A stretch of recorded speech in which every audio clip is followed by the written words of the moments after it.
গত 27 জুলাই ছিল আমার বোনের জন্মদিন। জন্মদিন উপলক্ষে আমার বাড়িতে একটা ছোট্ট করে অনুষ্ঠান করা হলো। তো প্রথমে সন্ধেবেলা তো কেক আনতে গেলাম। কেক এনে এসে দেখলাম যে ডেকোরেশন চলছে শান্তনুর কিছু বন্ধু আর আমার হাজব্যান্ডের কিছু বন্ধু। ব্যাস এই কজনের মিলিয়ে আর কি ছোট্ট করে একটা আয়োজন করা হয়েছিল। বাড়ির সামনে হোটেলে অর্ডার দিয়ে দিয়েছিলাম, চিকেন কিনে দিয়ে দিলে ও রান্না করে দেয়। তো ওখানে রান্নাটা করতে দেওয়া হয়েছিল। আসলে রান্নার ঝামেলা থাকলে না ভালো লাগে না, সবাই এলে একটু গল্প করবো, আড্ডা দেবো আর কি। তো রান্না করতে করতেই সময় চলে যায়। এরপরে কেক কাটার পালা, কেক কেটে এই যে এবারে কেক কেটে খাওয়া দাওয়ার পালা। ভালোভাবেই দিনটা বেশ কাটলো। ছোট্ট করে একটাখানি অ্যারেঞ্জমেন্ট করা হয়েছিল।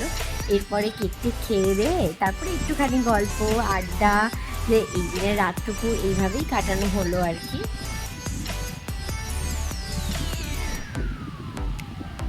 এটা হচ্ছে আমার বোনের হাজবেন্ড, আশা করি তোমরা তো চেনোই। তারপরে গিফট টিফট দিয়ে একটু ছবি টবি তোলা হলো, খুব ভালো লাগলো আজকের দিনটা।